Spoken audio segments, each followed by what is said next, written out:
부쌤의 거꾸로 한국사 발해 네 번째 시간입니다. 오늘은 발해에서 가장 전성기, 발해에 가장 번성했던 시기를 이끌었던 9세기 전반 10대 선왕 임금에 대해서 살펴보고 이 시기에 이제 발해가 해동성국으로 불리게 되는데요. 그리고 이제 안타까운 일이지만 발해의 멸망 그리고 부흥운동에 대해서 살펴보도록 하겠습니다. 먼저 좀 지도를 그리면서 이야기를 해가야 될 것 같아요. 지도 빨리빨리 그리자. 지도 그리면서 시간이 없으니까 시간이 좀 자꾸 오버돼서 선생님 좀 다시 녹화하고 있는 거거든요. 빨리 할게요. 최대한 빨리 끝내자. 예. 무왕 사후에 선왕이 왕이 오를 때까지 25년 기간 동안에 무려 임금이 6명이나 바뀝니다. 혼란기였다는 거죠. 근데 그 중에서도 6대 강왕이라고 하는 임금이 혼자서 15년을 집권했거든요. 나머지 임금들은 사실상 뭐 집권한 기간이 2년, 3년밖에 안 됐다는 소리죠. 그만큼 혼란해졌다. 이렇게 왕실이 혼란에 빠졌으면 당연히 지방에 대한 통제력이 떨어지겠죠. 그러다 보면 호시탐탐 이렇게 독립을 노리고 있었던 말갈족들, 특히 기억나시죠? 흑수말갈 이런 애들은 또 발해 영유 통제에서 벗어나서 당나라에 별도로 사신을 보내는 등 독립을 꿈꿉니다. 그래서 워리말갈, 흑수말갈 등 독립을 꾀하는 애들을 제일 먼저 밟아줘야겠죠?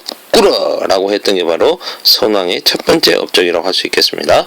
그리고 당나라와 발해가 서로 다 힘을 못 쓰고 있었던 지역, 요서 지방과 요동 지역이죠. 이 지역은 이제 거란족이 내려와서 살고 있었는데 발해 선왕은 이 거란족과 다퉈가지고 이제 요동 지역으로 진출을 하는 거죠.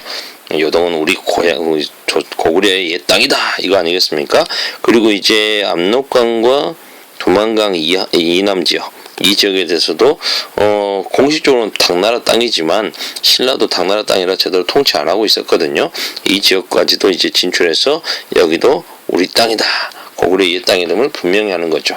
이로써 이제 발해 선왕은 고구려보다 훨씬 넓은 땅을 차지하게 됨으로써 요동 지역은 어디까지 들어갔을지 이렇게 함으로써 역사상 우리 민족이 세운 나라 중에 가장 넓은 영토를 차지하게 됩니다. 이래서 이제 당나라는 발해를 가리켜 그렇죠. 해동 성국이라고 불렀던 겁니다.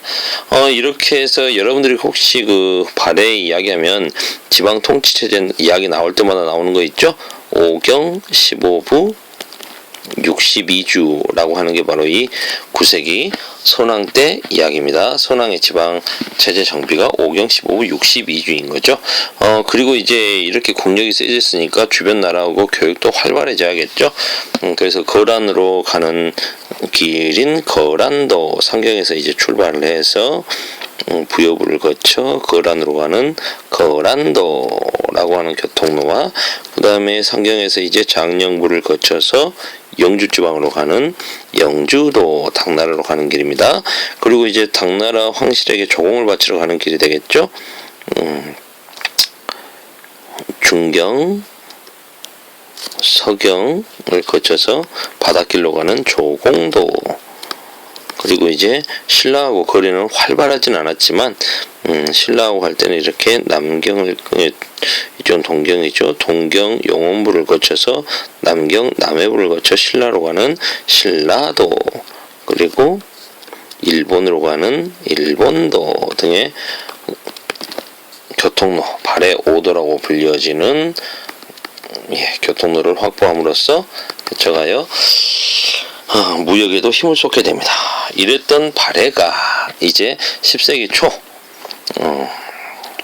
백두산 화산 폭발에 연이은 흉년 그리고 지배층의 갈등 등으로 세력이 약해졌고 당나라가 무너지고 이쪽이 이제 5대 10국의 혼란기를 겪고 있었고요.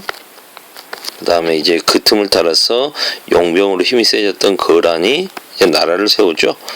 요나라라고 하는 아율아복이라고 하는 사람이 8개의 부족으로 흩어져 살고 있었던 거란 부족들을 하나로 통합해서 이제 통일 제국을 세우게 됩니다.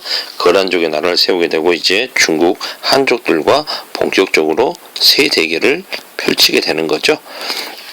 이런 와중에 먼저 이제 발해를 치겠다는 생각으로 발해와 싸움을 하게 됩니다. 그래서 요동 지방을 놓고 발해를 괴롭히죠. 이렇게 해서 이렇게 발해가 아니 요나라가 열심히 이렇게 요동 지역 진출에 힘을 썼던 이유는 발해를 정치적으로 고립시켰다는 그 의도도 클 것 같습니다. 그리고 이제 이쪽이 원체 지하 자원도 풍부하고 여러 가지 이유가 있겠죠. 자, 이렇게 해서 이제 발해는 요나라와 이제 지루한 싸움들을 펼쳐가는데, 어느 정도 이제 요동을 확보한 요나라는, 발해를 일거에 끝내버리겠다고 생각을 했던 것 같습니다. 그래서 대군을 몰고 발해로 쳐들어오죠. 그래서 쳐들어오는데, 상경이 포위된 지 3일 만에 왕 대인선이 항복함으로써 발해는 무너집니다. 어이없게도 이렇게 200여 년간 지속됐던 발해가 겨우 며칠 만에 무너지다니 너무 슬픈 일이죠. 발해는 이렇게 끝나지는 않았습니다. 그 뒤에도 이제 정안국, 흥료국, 대발해국 등의 나라들이 계속 작은 나라들이 들어서서 부운동을 펼칩니다. 거의 한 200여 년 가까이 펼쳐요. 근데 대발해국 정도까지 갔을 때는 사실상 의미가 없을 것 같고, 정안국과 흥료국, 특히 정안국 오씨들이 세웠던 그 정안국 정도가 정말 좀 제대로 된 발해 부흥운동이라고 할 수가 있겠죠. 발해 부흥운동을 이끌었던 대광현은 이제 흥료국의 발해 세자로 알려졌는데, 이 사람이 이제 대인선의 아들인지 아니면 부흥운동을 이끌던 그런 왕족인지는 정확하지 않습니다. 발해가 멸망한 뒤에도 한참 뒤에 있다가 이렇게 망명을 해오는 거기 때문에, 여하튼 요나라는 이 땅에 동쪽에 있는 요나라다 해서 동단국이라고 하는 괴뢰국을 세우지만, 압록강 유역의 정안국, 그 다음에 이제 흥료국, 대발해국 등의 발해 유민들이 세운 나라들이 끊임없이 이렇게 이어지면서 발해 계승운동, 발해 부흥운동을 펼쳤다 정도 알아주시면 될 것 같고, 발해 세자 대광현이 이제 고려로 투항용으로서 발해의 그러한 우리 민족의 역사로서의 발해사는 만주에서는 막을 내리지만 고려로 이어지고 합쳐진다라고 생각해 보면 될 것 같습니다.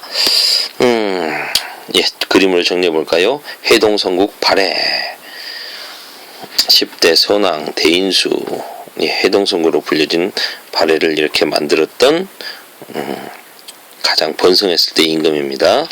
그리고 이제 발해가 거란에 의해서 멸망당하죠. 그래서 정안국, 흥료국, 대발해국 등의 유민들이 세운 나라가 있었다. 네, 오늘은 여기까지 하겠습니다.